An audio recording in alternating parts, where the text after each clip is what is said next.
آپ کی بخشش کرتا ہے مگر اس انسان کی بخشش ہرگز نہیں کرتا۔ آئیے حضرات، نہایت ہی خلوص و محبت عقیدت کے ساتھ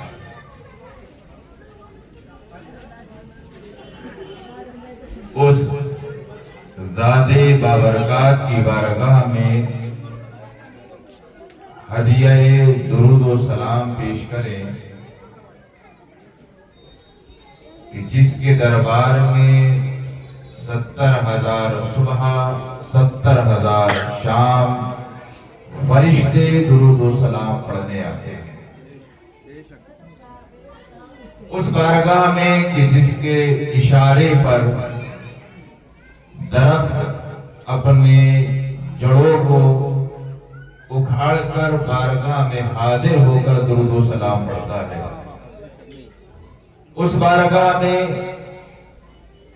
جس کی بارگاہ میں پہاڑوں کے پتھر درود و سلام پڑھتے ہیں، اس بارگاہ میں جس میں صدیق نے سلام پڑھا، اس بارگاہ میں جس میں عمر نے سلام پڑھا،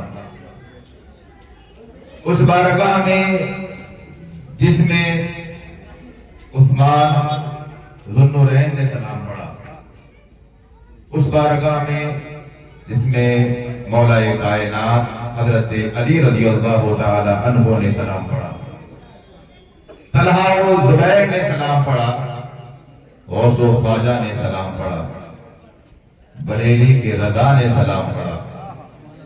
ہم لوگ بھی اسی عقیدت اسی محبت کے ساتھ نبی کی بارگاہ میں درود و سلام پڑھے، بآواز بلند پڑھے، اللہم صلی علی سیدنا مولانا محمد بارک وسلم صلاۃ و سلام علیک یا رسول اللہ صلی اللہ علیہ وسلم۔ آپ کے جلسے کا ٹائٹل ہے جشن شب برات اور جشن خواجہ اویس کرنی رضی اللہ تعالی۔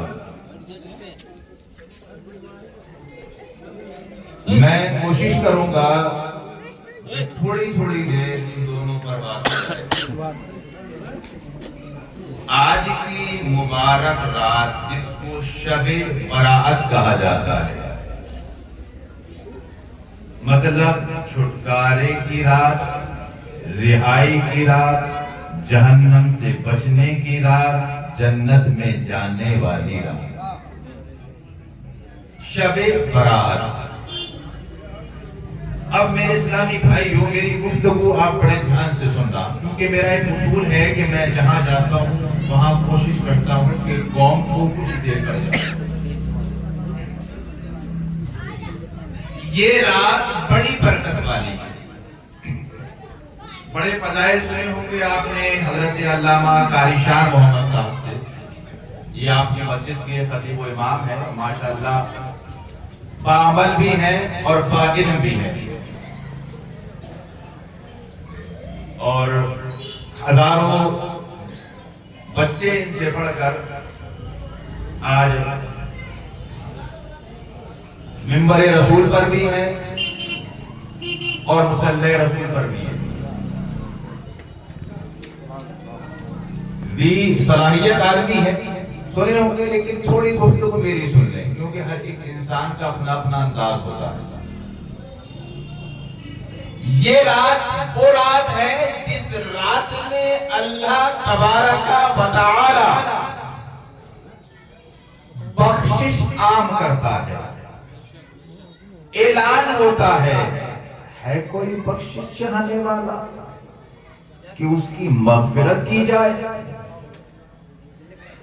ہے کوئی تنگ دست کہ اس کی روزی میں بڑھوتری کر دی جائے، ہے کوئی بیمار اس رات میں آئے مجھ سے مانگے تو اس کو شفا دے دی جائے، ہے کوئی پریشانیوں میں گھرا ہوا جو اس رات میں آئے اور وہ مجھ سے دعا کرے تاکہ اس کی پریشانی دور کر دی جائے، اعلان عام ہوتا ہے۔ ایک ایک جملہ سننا، اور بیچ میں جملہ سمجھ میں آئے تو بولتے بھی رہنا، کیونکہ جب آپ کے سر پہ نیند کا بھوت سوار ہوگا تو سمجھ میں کچھ آنے والا نہیں۔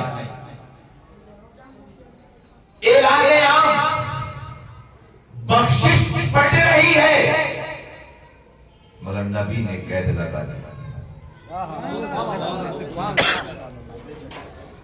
نبی نے قید لگا دی۔ اس رات میں بخشش مانگنے والے پریشان ہے، جو پریشانیوں سے چھٹکارا چاہنے والے اگر رب کی بارگاہ میں آئے تو پہلے یہ دیکھ لینا کہ تیرا بھائی تجھ سے ناراض تو نہیں ہے۔ اگر میری بارگاہ میں مانگنے آ رہا ہے تو پہلے اپنے گربان میں جھانک کر یہ دیکھ لینا کہ میں نے کسی کی چغلی غیبت تو نہیں کی ہے۔ بولو بولو یار۔ سرکار فرماتے ہیں نبی کی بارگاہ میں آنے، اللہ کی بارگاہ میں آنے والے پہلے بخشش ملے گی، چھٹکارا ملے گا پریشانیوں سے، مگر دیکھ لینا کہ تو شراب کا عادی تو نہیں ہے، دیکھ لینا تو عادی زناکار تو نہیں ہے، کیونکہ اس رات میں بخشش عام ہوتی ہے۔ اللہ مغفرت فرماتا ہے، اللہ رزق بھی دیتا ہے، مگر وہ انسان جو چغل خور ہے، جو کسی سے لڑ کے آیا ہے، بلا وجہ شرعی دل میں پاپ رکھے ہوئے ہے، وہ انسان جس نے کسی کو ستایا ہے، کسی انسان کی عزت سے کھیلا ہے، اس رات میں اللہ سب کی بخشش کرتا ہے، مگر اس انسان کی بخشش ہرگز نہیں کرتا۔ بے شک سبحان اللہ، بے شک بے شک عام بخشش ہے، عام۔ اب آپ غور کریں، چوراہے پہ بیٹھ کر ہم کسی کی برائی کر رہے ہیں، چائے کی دکان پہ بیٹھ کے ہم کسی کی برائی کر رہے ہیں، تو اس مبارک رات میں بھی بخشش کا پروانہ ملنے والا نہیں ہے۔ چھوٹی چھوٹی باتیں یہ بہت اہم ہوتی ہیں۔ اللہ فرماتا ہے وَإِن طَائِفَتَانِ مِنَ الْمُؤْمِنِينَ اقْتَتَلُوا، اگر مومنوں کے دو گروہ لڑ جائیں، بڑے دھیان سے سننا، میں کوئی ہوائی باتیں نہیں کرتا، نہ جلسوں میں ہنسی مذاق کرنے کے لیے جاتا ہوں، میں صرف اس لیے جاتا ہوں تاکہ کچھ دین کا کام ہو جائے۔ میرے اسلامی بھائیوں، رب کا فرمان ہے وَإِن، اور اگر یہاں دیکھنا، حکم دیکھنا اللہ کا، اللہ فرماتا ہے اور اگر لڑ جائیں مومنوں کے دو گروہ، دو مسلمان آپس میں لڑ جائیں، تو اللہ فرماتا ہے فَأَصْلِحُوا بَيْنَهُمَا، تو تمام مسلمانوں کی ذمہ داری ہے کہ ان دونوں کے درمیان صلح کرائیں۔ یہ حکم کسی ایک مولوی کے لیے نہیں، کسی مفتی کے لیے نہیں، کسی قاری کے لیے نہیں، قرآن کا حکم ہے، میرے لیے بھی برابر ہے، آپ کے لیے بھی برابر ہے۔ حضرات گرامی غور کرنا، رب کا حکم ہے کہ اگر کبھی اتفاق سے لڑائی ہو بھی جائے، ہونا نہیں چاہیے، اللہ نے لفظ ان کہا ہے، ہونا نہیں چاہیے، اگر کبھی لڑ بھی جاؤ، اگر کبھی آپس میں فساد ہو بھی جائے، تو اللہ کا کلام کہتا ہے فَأَصْلِحُوا، تو جتنے بستی کے لوگ ہیں، محلے کے لوگ ہیں، جو ملنے جلنے والے ہیں، سب کی ذمہ داری ہے، سب کا فریضہ ہے کہ ان دونوں لڑے ہوئے لوگوں کو ایک کراؤ، دونوں میں صلح کراؤ، دونوں میں آگ لگانے کی کوشش نہ کرو۔ ہمارا حال کیا ہے؟ اگر لڑائی ہوتی ہے، چار جاتے ہیں اس کے پاس، ارے اس کی تو زمین دکھوا دیں گے، چل ہم تیرے ساتھ کھڑے ہیں، چار آتے ہیں دوسرے کے پاس، ارے اس کی ہمت کیسے ہو گئی تیرے خلاف بولنے کی، ہم اس کی اینٹ سے اینٹ بجا دیں گے، تم اپنے آپ کو مسلمان کہلاتے ہو۔ قرآن کا حکم ہے اے مسلمان ہو، اگر کبھی لڑائی تمہارے بھائیوں میں ہو بھی جائے تو سب کا فریضہ یہ ہے کہ سب مل کر اس لڑائی کی صلح کرائے، اور اگر دونوں میں سے کوئی انکار کرے کرے.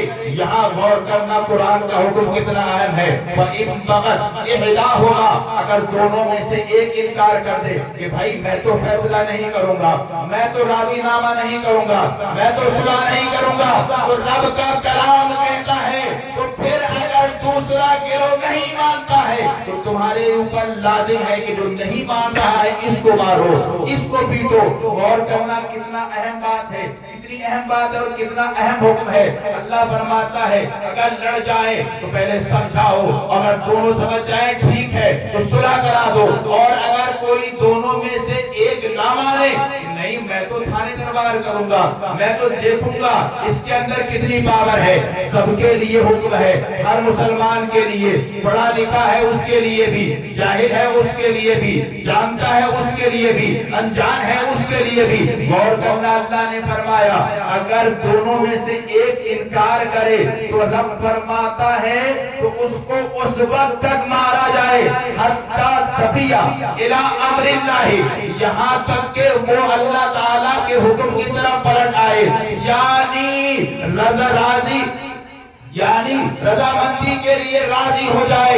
اس کے بعد رب فرماتا ہے اگر راضی ہو جائے اب چھوڑ دیا جائے فَأَصْلِحُوا بَيْنَ أَخَوَيْكُمْ, پھر اپنے بھائیوں کے درمیان صلح کرا دو. میرے اسلامی بھائیوں غور کرنا, رب کا کلام کہہ رہا ہے پہلے تو لڑنا نہیں ہے, اب اگر لڑائی ہو بھی جائے تو صلح کراؤ.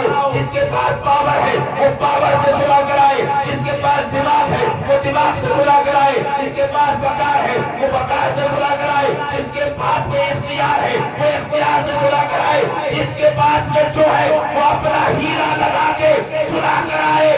صلح ہونے کے بعد مسجد میں آ, اللہ سے مانگ, قسم خدا کی تیرا ہاتھ اٹھے گا خالی, جب نیچے جائے گا رب کی رحمتوں سے بھرا ہوا ہوگا. سبحان اللہ. نعرہ تکبیر, نعرہ رسالت, جشن شب بارات, جشن شب بارات حضرت علامہ مولانا عبد الواجد صاحب قبلہ. نعرہ تکبیر, نعرہ رسالت. دھیان رکھنا یہ کس کا حکم ہے؟ قرآن کا, کہ پہلے لڑائی ہونا نہیں چاہیے, اگر ہو بھی جائے تو صلح کراؤ, لڑائی کو بڑا بہا مت دو. تو آپ بتاؤ میری مانو گے یا قرآن کی مانو گے؟ جو میں بتا رہا ہوں میری بات نہیں ہے, قرآن کی ہے. آپ میری ایک نہ مانو مگر قرآن کی مانو, کیونکہ ہم مسلمان ہیں, ہمارا عقیدہ ہے کہ ہم قرآن کی مانیں گے. اب اگر کبھی لڑائی ہو بھی جائے تو کوشش کرنا کہ ہمیں صلح کرانا. آگے رب فرماتا ہے لا قوم انکم, کوئی قوم, کوئی برادری, کسی قوم کا کسی برادری کا مذاق رب کہتا ہے. رب کیا کہتا ہے؟ کوئی قوم لا یسخر, کوئی قوم کسی قوم کا مذاق نہ بنائے. عسیٰ ان یکونوا خیرا, ہو سکتا ہے کہ جس کا تم مذاق بنا رہے ہو وہ رب کے نزدیک تم سے بہتر ہو. بات سننا, ایک ایک میری جملہ نوٹ کرنا. رب کہتا ہے کوئی قوم, پٹھان شیخوں کا, شیخ پٹھانوں کا, انصاری پٹھانوں کا, پٹھان انصاریوں کا, قریشی ایک دوسرے کا, جتنی برادریاں مسلمانوں میں ہیں یہ کسی بھی برادری کا مذاق نہ بنائے کہ فلاں برادری ایسی ہے, فلاں قوم ایسی ہے. رب کہتا ہے, رب یہ کسی مولوی, کسی قاری, کسی حافظ کی زبان ہے. رب کہتا ہے ہو سکتا ہے جس میں تم مذاق بنا رہے ہو, جس کو تم نیچا سمجھ رہے ہو وہ میرے نزدیک تم سے بہتر ہو. تو کوئی شخص کسی کی مذاق نہ بنائے. رب تبارک و تعالیٰ خود فرماتا ہے تم ایک دوسرے کی قوموں کی مذاق بناتے ہیں. تمہیں کائے کا فخر ہے کہ میں یہ اس برادری کو ہوں, میں اس برادری کا ہوں. رب فرماتا ہے خلقناکم من ذکر و انثی, میں نے تمہیں سب کو, کیا کہتا ہے رب پاک میں, خلقناکم من ذکر و انثی, میں نے تم سب کو ایک مرد ایک عورت سے پیدا کیا. جتنی برادریاں ہیں بڑے دھیان سے سننا, تم برادریوں کی مذاق بنا رہے ہو کہ میں بڑا بڑا کوئی نہیں ہوتا ہے، بڑا وہ ہوتا ہے جو جتنا پرہیزگار ہوتا ہے۔ برادریاں یہ پہلے غیر مسلموں میں تھی، مسلمانوں میں برادریوں کا تصور نہیں تھا۔ رب کہتا ہے لوگوں تم ایک دوسرے کا مذاق بنا رہے ہو، خلقناکم من ذکر و انثی، میں نے تمہیں ایک مرد ایک عورت سے پیدا کیا۔ وہ مرد کون ہے؟ آدم علیہ السلام۔ عورت کون؟ حضرت حوا۔ اب میں آپ سے پوچھتا ہوں انصاریوں کا باپ کون ہے؟ آپ کا جواب ہوگا، بولو کہ جواب ہوگا آدم علیہ السلام۔ ساتھ بولنا، حضرت آدم علیہ السلام سب سے پہلے انسان۔ اب میں آپ سے پوچھتا ہوں پٹھانوں کا باپ آدم علیہ السلام، شیخوں کا باپ آدم علیہ السلام، انصاریوں کا باپ آدم علیہ السلام، منصوریوں کا باپ آدم علیہ السلام، اور میرے اسلامی بھائیوں سیفیوں کا باپ آدم علیہ السلام۔ کسی بھی برادری میں جاؤ، جتنی برادریاں ہیں، ہر برادری کا باپ آدم علیہ السلام اور ہر برادری کی ماں حضرت حوا۔ پھر آپ اگر کس بات کا کر رہے ہو؟ ایک دوسرے کو نیچا دکھانے کے لیے کیوں آگے بڑھ رہے ہو؟ ہمارا بھی باپ آدم، تمہارا بھی باپ آدم، ہم سب ایک باپ دادا کی اولاد ہے۔ تو ہمارا کہنا سیدھا سیدھا یہ ہے کہ بھائی تو بھی میرا میں بھی تیرا۔ ہمارا حال یہ ہے کہ ہمارا باپ ہے، ہماری ماں ہے، ہمارا نبی ہے، ہمارا قرآن ہے، ہمارا خدا ہے۔ ہم تو یہ کہتے ہیں ہماری ملت بھی ہے اور ہم سب کا گھر جنت بھی ہے۔ سبحان اللہ، بے شک سبحان اللہ۔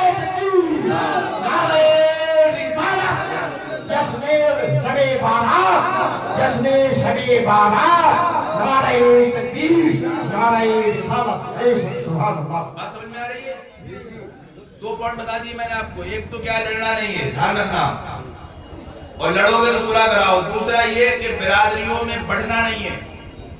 برادری کیوں بنی ہے اس کی وجہ سن لو، برادری بنی کیوں ہے؟ رب فرماتا ہے جعلناکم شعوبا و قبائل لتعارفوا۔ میں منتظر سے بول ہی نہیں رہا ہوں، سمجھ آ رہی ہے؟ رب فرماتا ہے ہم نے تمہیں قبیلوں برادریوں میں اس لیے بانٹا لتعارفوا، تاکہ تمہاری پہچان ہو سکے۔ تم بڑے برادری سے نہیں، بڑے برادری سے نہیں ہو، تمہیں برادریوں میں قبیلوں میں اس لیے بانٹا گیا۔ جعلناکم، رب کہتا ہے جعلناکم، میں نے تم کو شعوبا و قبائل، برادریوں میں قبیلوں میں محلوں میں اس لیے بانٹا لتعارفوا، تاکہ تمہاری پہچان ہو سکے۔ کوئی آیا سلیمان بھائی کہاں رہتے ہیں؟ اچھا کون سلیمان؟ شیخوں میں۔ کس محلے کے؟ فلاں محلے کے۔ تو صرف اس لیے برادریوں میں بانٹا گیا تاکہ پہچان ہو سکے۔ اس لیے برادریوں میں نہیں بانٹا کہ تم بڑھ جاؤ۔ ہمارے یہاں عید کی نماز صرف اس لیے رکھی گئی تاکہ سب سال میں کم از کم ایک دن تو اکٹھے ہو جاؤ۔ جاؤ کسی مفتی کے پاس، جاؤ کسی مولوی کے پاس، جاؤ کسی قاری کے پاس، اس سے فتویٰ لو کہ عید بقرعید کیوں رکھی گئی، اس کی اصل وجہ ہوتا جمعہ کیوں رکھا گیا، اس کی اصل وجہ ہوتا۔ جواب ملے گا جمعہ عید بقرعید اس لیے رکھی تاکہ ایک دن مسجد میں آ کے سب یہ کہہ سکے مولا تیرے گھر کے سامنے ایک ہی صف میں پٹھان بھی ہے، شیخ بھی ہے، انصاری بھی ہے، منصوری بھی ہے، قریشی بھی ہے، مولا ہم انیک ہیں مگر تیرے دین کے لیے ایک ہے۔